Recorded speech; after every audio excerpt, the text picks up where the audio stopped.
అవకాశం గురువు గారికి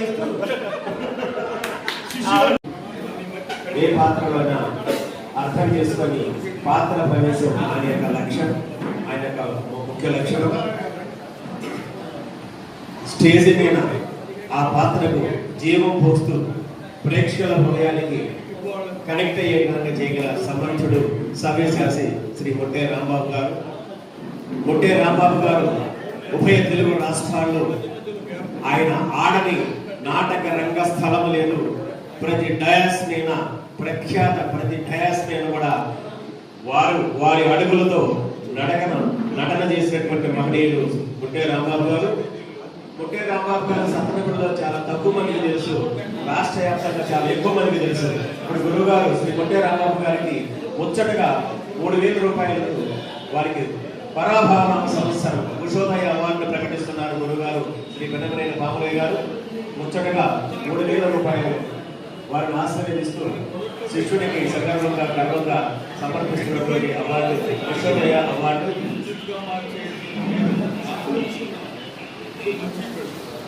సీనియర్ నటులు మరి చిన్ననాటే నాటక కళ పట్ల ఆసక్తి ఉన్నటువంటి మిత్రుడు రాంబాబు గారు పెద్దమనేని పాములయ్య గారికి చేరువుగా ఉండడం, వారు వీరిలో ఉన్నటువంటి నటనా చాతుర్యాన్ని గమనించి నటనాక్షర వ్యాసాన్ని చేసి ఉభయ తెలుగు రాష్ట్రాలకు సంధించినటువంటి ఘటనా భావం ఓ సందర్భాన్ని ఏర్పాటు చేసి మనందరికీ ఆనందాన్ని కలిగించేటువంటి సందర్భం.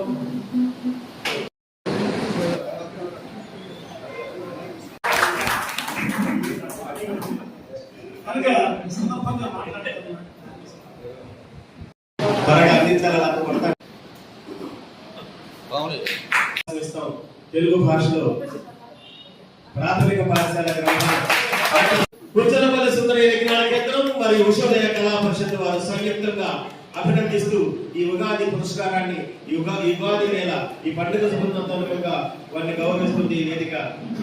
అలాగే మహనీయులు మానవతావాది, మనుషులు ప్రేమించడం ఆంథ్రోపాలజిస్ట్. ఇది చాలా గొప్ప విషయం.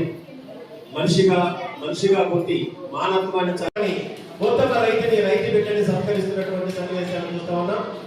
వేదిక ఆహ్లాదభరితంగా మీ ఆవేదనను వ్యక్తం పిడిగిరాలు చేసినటువంటి యువకవి కవితను చక్కగా అలాగే మీలాంటి కళా పోషకులు ఉండడం వల్లే ఈ కళా వేదికలు కలకలాడుతూ ప్రజల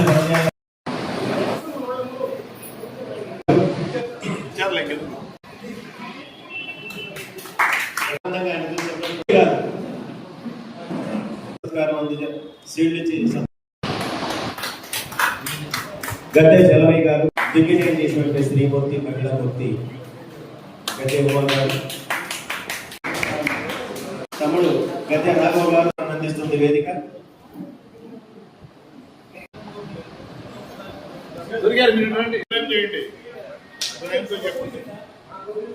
హాస్పిటల్లో చేర్పించిన రోజు ఆటోలో చూసాం మా నాయన రోజు మూటలు డబ్బులు తీసుకున్నానండి. ఆయన నాడపోయాడో తెలియట్లేదు సార్. అదేమిటంటే ప్రజాసేవ డాక్టర్లు అంటే దేవుళ్ళు అంటారు సార్. నాకు తెలిసి ప్రపంచంలో కష్టం లేకుండా నష్టం రాని వ్యాపారాలు 3 విద్య, వైద్యం, మద్యం. దాంట్లో దేన్ని ఎంచుకున్నా కోట్లు గడించడం సత్యం.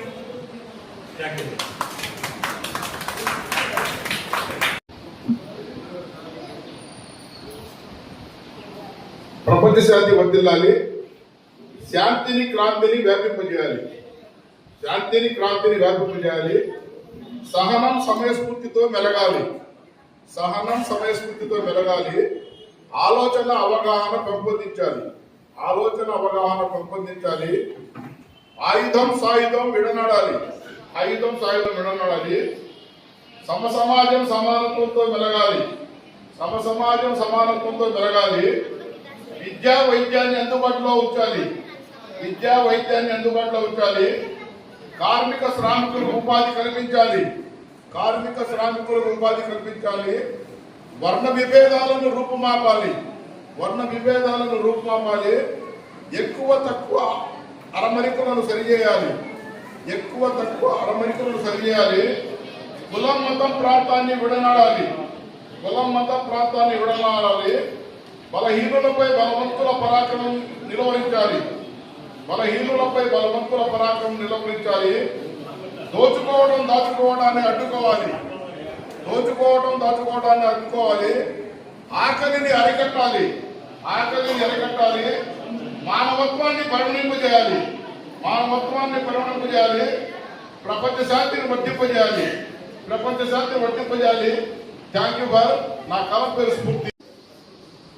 ఎక్కడో ఈ దేశంలో ఏమి తిరుగుతా లేని చోట కడవడ పాలలో ఒక విషం క్రిమినట్టుగా తన స్వార్థం కోసం ప్రశాంతమైనటువంటి వాతావరణంలో ఉద్రిక్తత చొప్పున స్వార్థ చింతనతోటి అమాయకమైనటువంటి ప్రజలపై విజృంభించి యుద్ధం పేరిట చేస్తూ ఉంటే ఎక్కడో శాంతి కాముకులుగా ఉన్నటువంటి యుద్ధం అంటే ఎలగినటువంటి ఓ కుటుంబానికి సంబంధించినటువంటి ఆడుకుంటూ ఉన్నటువంటి పసి బాలలు బలిగా ఉండమంటే ఆమె సైంటిస్ట్ అవుతుందో, వైద్య శాస్త్ర నిపుణురాలు అవుతుందో, లేక ప్రపంచ ఎంతకాలం కట్టిపోతారండి.